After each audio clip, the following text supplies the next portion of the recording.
আজকের পাঠে তোমাদের জন্য নিয়ে এসেছি বেগম রোকেয়া রচিত হিমালয় দর্শন এই গল্পটি। এই গল্পের এমসিকিউ এবং এসিকিউ টাইপের সমস্ত প্রশ্ন এবং উত্তর সহ আলোচনা এই ভিডিওতে তোমরা দেখতে পাবে। তো দেরি না করে ভিডিওটি দেখে নেওয়া যাক। সঠিক উত্তরটি নির্বাচন করো। নিম্ন উপত্যকায় নির্মল শ্বেত কুর্ঝটিকা দেখে সহসা কি বলে মনে হয়েছিল? আকাশ, জলাশয়, সমুদ্র, নদী। নদী। কার্শিয়াং স্টেশনের উচ্চতা কত? 4764, 4864, 4900, 4564। এখানে হচ্ছে 4864। ট্রেন কয়টা কোন ঠিকানায় বুক করা হয়েছিল? দার্জিলিং, নিউ জলপাইগুড়ি, আলিপুরদুয়ার, কালিম্পং নাকি দার্জিলিং? উত্তর হচ্ছে দার্জিলিং। লেখিকা গৃহ সুখ অনুভব করতে পারেননি কেন? জিনিসপত্রের অভাবে, আবহাওয়া ভালো ছিল না, জামা কাপড়ের অভাব ছিল বলে, নাকি থাকবার ভালো ব্যবস্থা ছিল না? জিনিসপত্রের অভাবে। কার্শিয়াং যাওয়ার পর কতদিন বৃষ্টি হয়েছিল? 1 দিন, 5 দিন, 2 দিন, 3 দিন? 1 দিন। লেখিকা কার্শিয়াংয়ের কোথাকার জল ব্যবহার করতেন? পুষ্করণীর জল, নদীর জল, কূপের জল, নির্ঝরের জল? নির্ঝরের জল। লেখিকার পানীয় জল কিভাবে ব্যবহার করতেন? গরম করে ছেঁকে খেতেন, ফিল্টারে ছাঁকিয়ে খেতেন, ফুটিয়ে খেতেন, না কোনো কিছুই করতেন না? ফিল্টারে ছাঁকিয়ে খেতেন। একবার মহিলাই ঢেকি শাকের কথা পাঠ করিয়াছি। মহিলা বলতে লেখিকা কি বুঝিয়েছেন? পত্রিকার নাম, উপন্যাসের নাম, প্রবন্ধের নাম, কাব্যগ্রন্থের নাম। এটি হলো পত্রিকার নাম। নির্ভয়ে বেড়াইতে পারি। নির্ভয়ে বেড়াইতে যাওয়ার কারণ কি? অরণ্য ঘন নয়, বাঘ ভাল্লুক নেই, সাপ নেই, নাকি বাঘ নেই? বাঘ নেই। এই দেশের স্ত্রীলোকেরা কিসে ভয় পায় না? সাপে, জোঁকে, ভাল্লুকে, বাঘে? জোঁকে।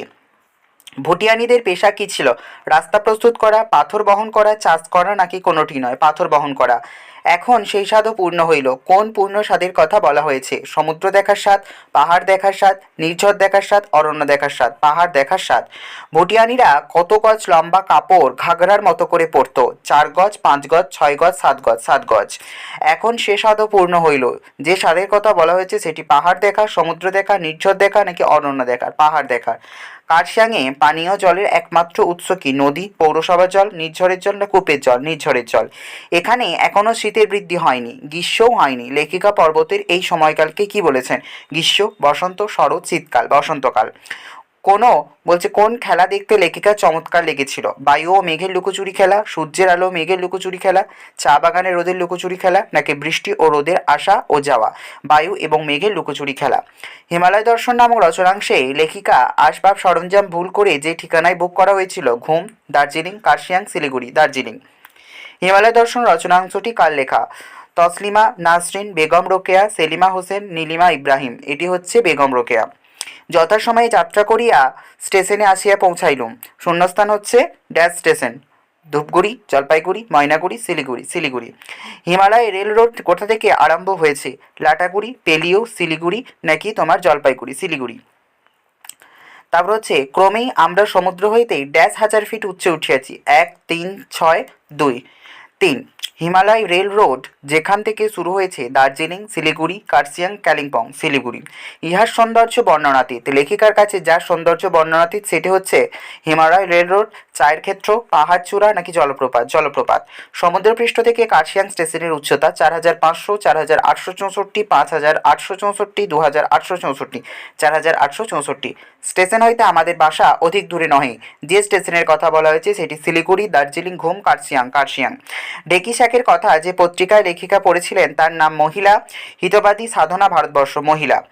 বড় বড় ঢেকি তরুর কথা কোন গ্রন্থে তিনি পড়েছেন? ভূতত্ত্ব, মহিলা কাব্য, পার্বত্য বিলাস, হিমালয় ভ্রমণ? ভূতত্ত্ব। ঢেকি তরুর উচ্চতা কত? 15 থেকে 20, 20 থেকে 25, 10 থেকে 15 ফুট, নাকি 25 থেকে 30 ফুট? 20 থেকে 25 ফুট।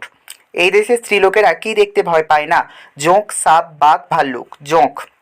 অতি সংক্ষিপ্ত প্রশ্নোত্তর। দেখো, আমাদের মনোরথ পূর্ণ হইল। কোন মনোরথের কথা বলা হয়েছে? বেগম রোকেয়া কার্শিয়াং যাওয়ার পথে ট্রেনে 4 ফিট 4000 ফিট ওপরে যখন উঠেছে তখন সেখানে গরমের জ্বালা ছিল না। এখানে এই গরমের জুলুমের কথাই বলা হয়েছে। কার্শিয়াং রেল স্টেশনের উচ্চতা কত? 4864 ফিট। গৃহসুখ অনুভব করতে পারি নাই। কেন পারি নাই? বেগম রোকেয়া জিনিসপত্র ভুল করে দার্জিলিংয়ের ঠিকানায় বুক করায় জিনিসপত্রের অভাবে বাসায় গিয়েও গৃহসুখ অনুভব করতে পারেননি। বেগম রোকেয়া জল কিভাবে ব্যবহার করতেন? পানীয় জল ফিল্টারে ছেঁকে ব্যবহার করতেন। পার্বত্য অঞ্চলের জল দেখতে কেমন? পার্বত্য অঞ্চলের জল দেখতে খুবই পরিষ্কার এবং স্বচ্ছ। জল কোথায় পাওয়া যেত? সেই সময়ে কোথায় কূপ এবং পুষ্করিণী বা নদী ছিল না, শুধুমাত্র ঝর্ণা থেকেই জল পাওয়া যেত। এখানকার বায়ু কেমন? এখানকার বায়ু পরিষ্কার এবং হালকা। সহসা নদী বলিয়া ভ্রম জন্মে। কি দেখে নদী বলিয়া ভ্রম জন্মেছিল? শিলিগুড়ি থেকে কার্শিয়াং যাওয়ার পথে নিম্ন উপত্যকায় নির্মল শ্বেত কুজ্ঝটিকা দেখে সহসা নদী বলে বেগম রোকেয়ার ভ্রম হয়েছিল। লেখিকা বেগম রোকেয়া ধরণীর সীমান্ত বলে কাকে মনে করেছেন? কার্শিয়াং যাত্রাপথে লেখিকা পথের দুই পাশে কেচে হরিতবর্ণ চায়ের বাগান অর্থাৎ হলুদ বর্ণের যে চায়ের বাগান দেখেছেন, সেই চায়ের বাগান এর মাঝখান দিয়ে চলে গেছে মানুষের পায়ে হাঁটা সরু রাস্তা। একেই তিনি ধরণীর সীমান্ত বলেছেন। বসুমতীর ঘন কেশপাশ বসুমতী কে? কাকে ঘন কেশপাশ বলা হয়েছে? বসুমতী হচ্ছে এখানে পৃথিবী। নিবিড় শ্যামল বনকে তার ঘন কেশপাশ বলে লেখিকার মনে হয়েছে।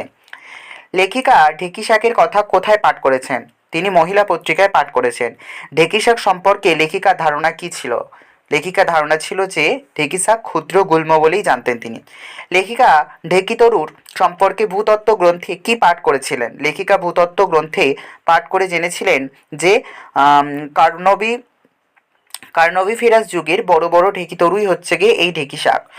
লেখিকা কোথায় ঢেঁকিতরু দেখেছিলেন, তার উচ্চতা কত? লেখিকা কার্শিয়াংয়ে ঢেঁকিতরু দেখেছেন, সেগুলির উচ্চতা হচ্ছে 20 থেকে 25 ফিট।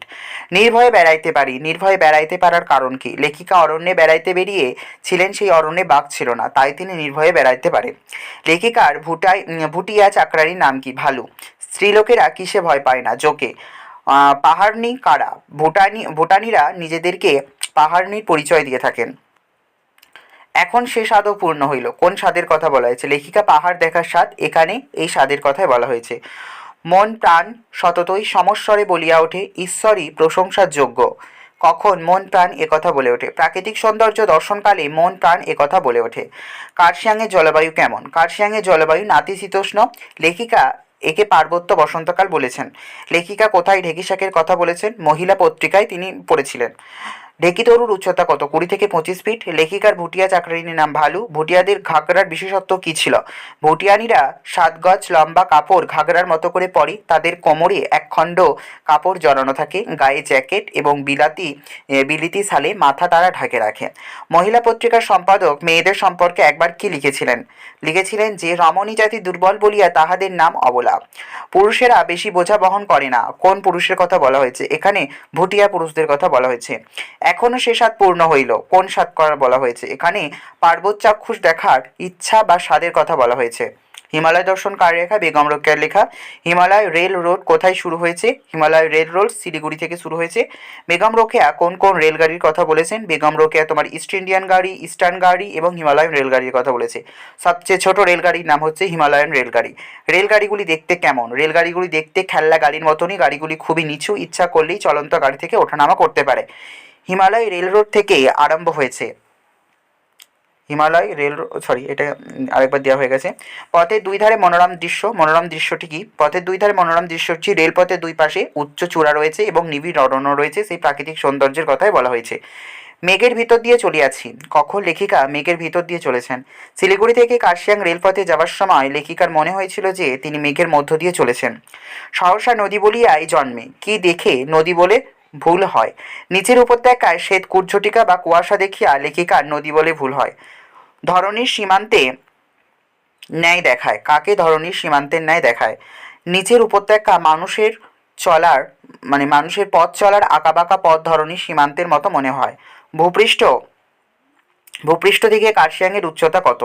ভূপৃষ্ঠ থেকে কার্শিয়াংয়ের উচ্চতা হচ্ছে 4000 ফিট। গৃহসুখ অনুভব করিতে পারি নাই। লেখিকার বাসায় এসেও গৃহসুখ অনুভব করতে পারেননি কেন? লেখিকা এবং তার সঙ্গীদের মালপত্র এবং আসবাবপত্রগুলি ভুল ঠিকানায় পৌঁছে যাওয়ায় কার্শিয়াং পৌঁছেও তারা গৃহসুখ অনুভব করতে পারেনি, অর্থাৎ গৃহসুখ থেকে তারা বঞ্চিত ছিল। তো ভিডিওটি যদি ভালো লেগে থাকে তাহলে অবশ্যই একটা লাইক করো, আর এমন আরও অনেক শিক্ষামূলক ভিডিও পেতে আমার চ্যানেলটিকে সাবস্ক্রাইব করতে ভুলো না। ধন্যবাদ।